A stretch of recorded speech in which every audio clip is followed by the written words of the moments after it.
Sometimes I think the most dangerous ideas don't arrive with warning. They don't shout. They don't demand. They don't even feel foreign. They feel familiar, almost like they were already there, waiting quietly, until something gives them permission to speak. When I first read about Belial, I expected something dramatic. A horned figure, fire, shadows, the usual imagery we associate with demons. But the more I read, the stranger it felt. Because Belial isn't described as terrifying.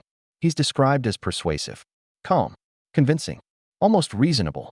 Ancient texts sometimes call him the spirit of lawlessness, but not in the sense of chaos or destruction. Not storms, not war. Something subtler. The suggestion that rules don't really apply, at least not in this situation. At least not to you. And what struck me is how familiar that idea feels. Because most of us have heard that voice at some point. The one that says, "It's fine. No one will notice. You deserve this." Belial doesn't command. He reframes. He doesn't push you away from your values. He helps you reinterpret them. And that's why some traditions describe him not as an enemy, but as a companion to human reasoning. A presence that appears wherever justification begins. In medieval demonology, Belial was said to be charming, articulate, even refined. Not a monster, more like an advisor. Someone who doesn't oppose you, but agrees gently, patiently, until doubt feels unnecessary. There's something deeply unsettling about that. Because if a force feels supportive, you rarely question it. Some stories say Belial whispers not about rebellion, but about independence. He encourages the belief that you already know best, that external rules are limitations, that your instincts are enough. And in moderation, that idea isn't even wrong. Human beings value autonomy. We value freedom. We want to believe we're capable of deciding what is right. But Belial lives in the space where confidence becomes certainty, where reflection becomes rationalization, where freedom quietly transforms into permission. I remember thinking about this one night, reading through old accounts, and realizing how rarely people see themselves as making harmful choices. Instead, they see context, exceptions, special circumstances. It's almost as if we construct narratives around our actions so they continue to feel coherent. Belial, in that sense, is not just a figure from mythology. He's a symbol of something deeply human. The ability to tell ourselves a story that feels true, whether or not it is. Some scholars interpret Belial as representing moral flexibility. The idea that principles are negotiable. That boundaries shift depending on perspective. And history offers plenty of examples of how easily that happens. But what makes the concept powerful is that Belial doesn't appear only in extreme situations. He appears in ordinary moments. When you explain something away, when you soften a decision, when you say, "Just this once." There's a quiet elegance to the way these stories describe him, not as a corrupter, but as a mirror, a reflection that shows you what you already want to see. That interpretation stayed with me, because it suggests that Belial doesn't create desire. He clarifies it. He removes friction, and when friction disappears, decisions feel effortless. In some writings, he is described as the patron of self-justification, not because he forces anything, but because he makes explanations feel complete, comfortable, final. And maybe that's why he rarely appears as frightening. Fear invites resistance. Agreement invites acceptance. There's a philosophical question buried in these stories, one that feels surprisingly modern. If you can explain any action to yourself, does that make it acceptable? Where does accountability begin? And who decides?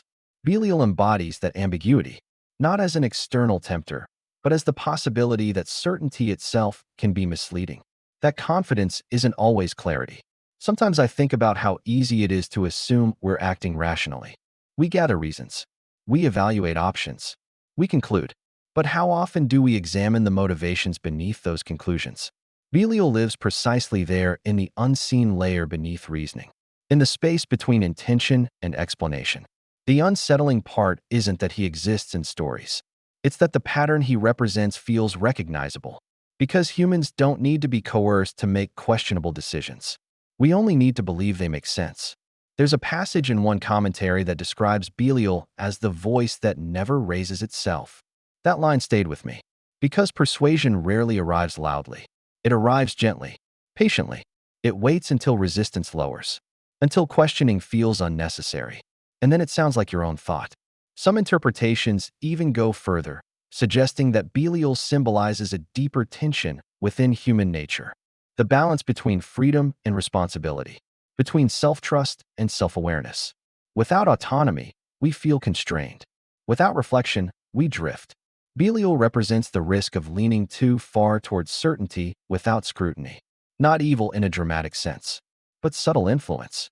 If you think about it, the idea of Belial raises an uncomfortable possibility that the greatest dangers aren't always external pressures.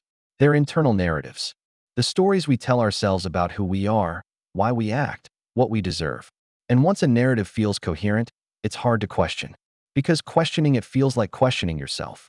That's why I sometimes wonder whether Belial is best understood not as a being, but as a concept. A reminder. A warning about how easily reasoning can become self-protection. How logic can defend what emotion prefers. And how persuasion can feel indistinguishable from insight. There's no dramatic ending to stories about Belial. No final battle. No decisive victory. Because the conflict he represents isn't external. It's ongoing. Quiet. Personal.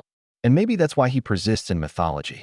Because every generation encounters the same question in different forms. How do we know when we're being honest with ourselves? And when we're simply being convincing? So perhaps the real question isn't whether Belial exists. It's whether we recognize the moments when certainty feels too comfortable, when explanations feel too neat, when agreement feels too easy. If Belial is the voice that says, "You already know," then awareness is the ability to pause and ask, "Do I?" And maybe that's where these stories leave us. Not with fear, but with reflection. Because sometimes the most important conversations aren't with others. They're the ones we have quietly, inside our own reasoning. And that leaves one question. When you listen closely to your thoughts, how do you know which voice you're hearing?